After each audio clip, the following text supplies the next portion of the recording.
By the way, another lady I'd like to introduce you to. This is my first time conversing with her on the air. I have watched her from afar as a fan for quite a while. She is the U.S. representative from New York's 21st Congressional District, chair of the House Republican Conference since 2021, the fourth ranking House Republican at the tender age of 40 for a congressperson, Congresswoman Elise. Elise Stefanik, and I'm trying to pick her up on the hotline there. And Ms. Stefanik, God bless you. I hope you don't mind me calling you congressperson, congresswoman. What do you like to go by? Congresswoman, but my constituents just call me Elise. Okay. Well, you know what? You are my only favorite person out of New York as of right this minute after watching what Howard Stern did with Kamala Harris. Yeah, I know you're a conservative and you probably never paid any attention to Howard Stern. I was a fan of his when I was younger. I still appreciated his celebrity interviews because he would ask people questions that no one else would ask them. He went completely wussified today. I just heard clips, but I read some pretty complete critiques of the interview. He didn't get into anything meaningful. And the reason I bring this up to you, Elise, is because aren't you tired of the Democrats' most powerful female figure being mollycoddled and patronized like she's some kind of soft-headed little girl? I mean, does that insult you as a woman? Absolutely. The mainstream media is propping up Kamala Harris. She quickly went from the worst vice president in history to all of a sudden they propped her up and made her anointed her in this position as the presidential nominee for the Democrat Party. And it's only been softball question after softball question. She cannot get through a substantive interview. And it really is the kiss of death from any candidate who the more people hear, the less support they have for a candidate. And that's the case for Kamala Harris. The more she talks, it's very vacuous, gauzy conversation instead of substantive solutions to the crises, frankly, that her policies have created. So I'm not surprised. I did not listen to the interview. I'm busy crisscrossing the country, helping Republican candidates, helping President Trump, but it's no surprise. We saw that in her Oprah interview. We saw that in every single interview she's done. Look, I ran for Congress 10 years ago. I'm proud at the time to be the youngest woman ever elected to Congress. And when I launched my campaign, I answered tough questions immediately. It is a disgrace that the media is not asking her tough questions about policies that she put in place that the American people are suffering from. Well, you know, again, whether you're a fan of Howard Stern or not, you always anticipated he was going to ask some tough questions. And, you know, before he became a Republican, Howard's favorite guest was Donald Trump. And I remember specifically the day that he got into it with Donald Trump about Melania and her background as an exotic model. And, you know, European women do that kind of thing. I'm not going to defend it or attack it. It's just a different way of life. And Howard had a great time talking about all that. Did he mention one time the vice president's husband's problems, which are very, very troubling now that we've read about him? Not only did he impregnate the nanny in his own home, but now we've got very serious allegations that he abused a girlfriend out in public. And Stern usually, again, presses people on personal issues like this. Didn't mention it. Doesn't care to. It's because they brush it under the rug. Any type of controversy, any type of real issue that deserves coverage by the media, the Democrats are so quick to brush it under the rug. I think back to when they anointed her as the Democrat candidate without a single vote being cast. There was not even a peep out of the media about that unprecedented fact. And here it is, the mainstream media that's been attacking Republicans for all these years as though we're attacking democracy. We're saving democracy. We believe in the American people's right to vote.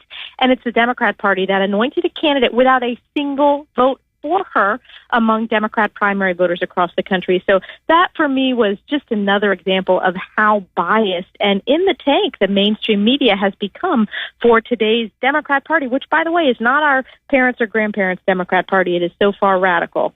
Being from New York, you have seen some very, very interesting dynamics in a political sense. And as crazy as New York City proper may be in the boroughs surrounding it, it seems like the rest of New York is refreshingly common sense filled and dare I use the word conservative? Is there a chance that, and I'm not going to say he's going to win New York, but is there a chance that Donald Trump finishes this election with the most votes for a Republican in the state of New York since Ronald Reagan? Absolutely, and I think he does achieve that. Certainly, if you look at his approval ratings, he has a higher approval rating than our own failed Democrat governor in the state of New York. And as New Yorkers, we're very proud. We are increasingly becoming a Republican state, and I know people think of deep blue, deep Democrat, and there's a reason, because we've had corrupt Democrat governors, Democrat single-party rule in New York. But what's happened as a result is Republicans have made inroads. We flipped those 5 congressional seats in the midterms, and that was what delivered the House Republican majority, firing Nancy Pelosi once and for all. The battleground for the House of Representatives is really run straight through New York. Democrats are spending $100 million to target those 5 House seats. We're working hard to make sure that we hold the line, hold those seats, and also across the country increase the House Republican majority.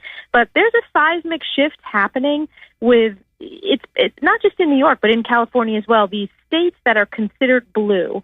When people have the double whammy of failed policies at the federal level from Kamala Harris and Joe Biden, combined with failed policies from Gavin Newsom in the governor's office or Kathy Hochul in the governor's office, or these failed city mayors like Eric Adams in New York City, independents were winning, and we're winning a fair percentage of Democrat voters as well, because they're fed up with just the failed catastrophic policies that have led to higher taxes, more crime on our streets, less public safety, and they've appeased the Democrat Party, the defund the police leftists that now control the party today.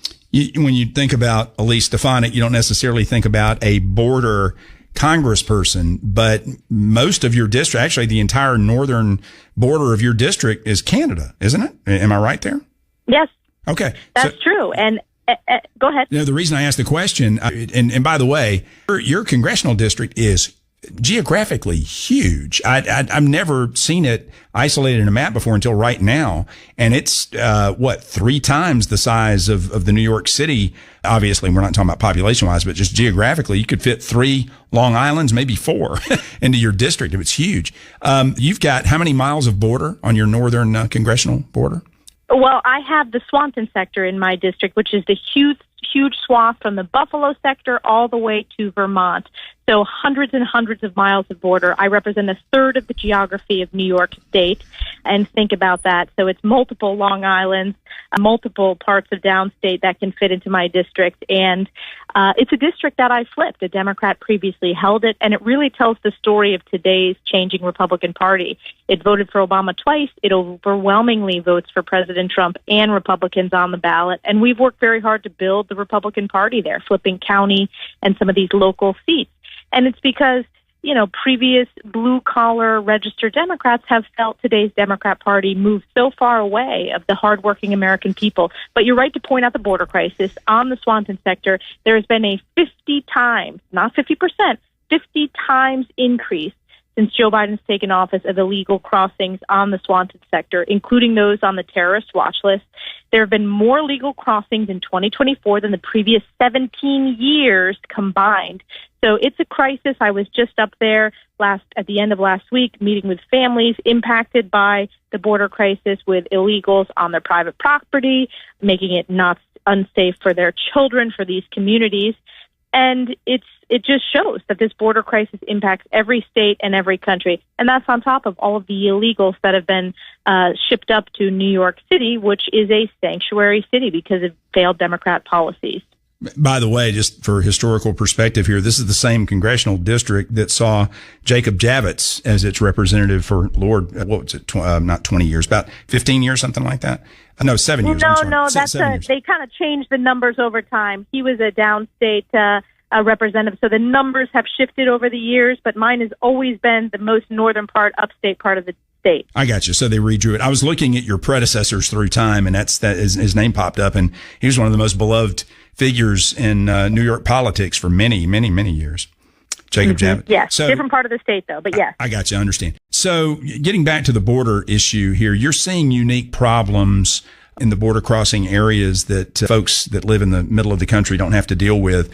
Are you concerned that our next major terrorist strike is going to be launched by people who come in under cover of night, either from Mexico or through the Canadian border, and that's going to be our next big problem?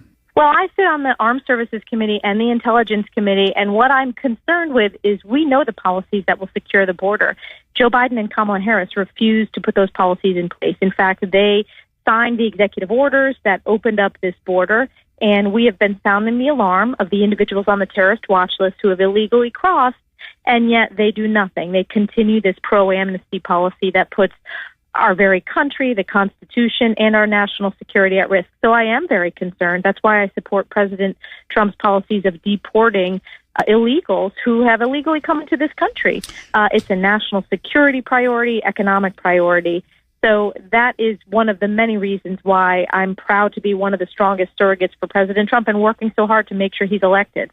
Have you given any voice to the ongoing concerns with the Republicans that a major amount of money, funds, and personnel and equipment that are supposed to be used for federal disaster relief, the hurricanes that we're seeing in the southeastern United States right now, are being used on illegal and invited legal aliens that have been displaced? And I'm certainly not blind to the humanitarian efforts that Haitians most definitely, the lack of safety and resources that they're dealing with. I'm not opposed to helping them out, but I am opposed to use federal emergency management equipment and personnel. Funds, I hate to say it, the government writes checks all the time that aren't good. So the funds, I think, can easily be replaced. What can't be replaced are the personnel and the equipment and the hardware that is being eaten up in places like Ohio and New York, for that matter, and others where illegal immigrants and legal immigrants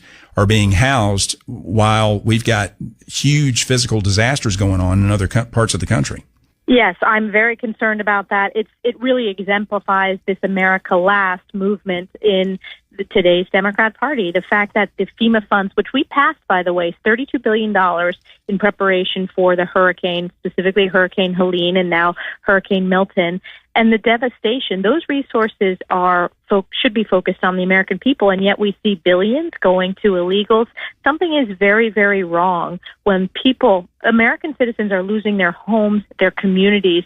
I mean, our hearts in upstate New York and across the country go out to those families, and we need to make sure that our hard-earned taxpayer dollars that fund FEMA go to the families that need them, not to illegals. And again, that's why the America First policies, it is not just a slogan, it is a principle and a policy position of President Trump that he will deliver back to the White House. But it's been a disgrace. The FEMA response is a disgrace. It's moving at the speed of government bureaucracy, which is so very slow, versus what we saw under President Trump, and that's the speed of business, which is you need to deliver results and solutions immediately. Are we at a point, Elise, where a lot of folks are saying it's an us versus them mentality. And when I say that, I'm talking about not conservatives and liberals per se, not even Republicans, Democrats, but those who are willing to put America first and who understand that there comes, some responsibility to take a leadership role in a way that offends some people. There are folks in Europe, there are folks in the Middle East, certainly, that don't want to see America, the alpha dog of the world.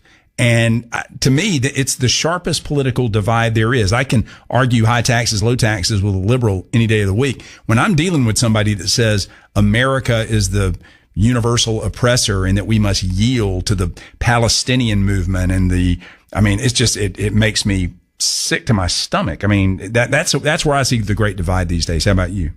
It is a great divide, and it's really a divide it really goes back to a values. And I believe America First values are prioritizing the American people, our Constitution, standing up for our values, and not being morally equivocating about that.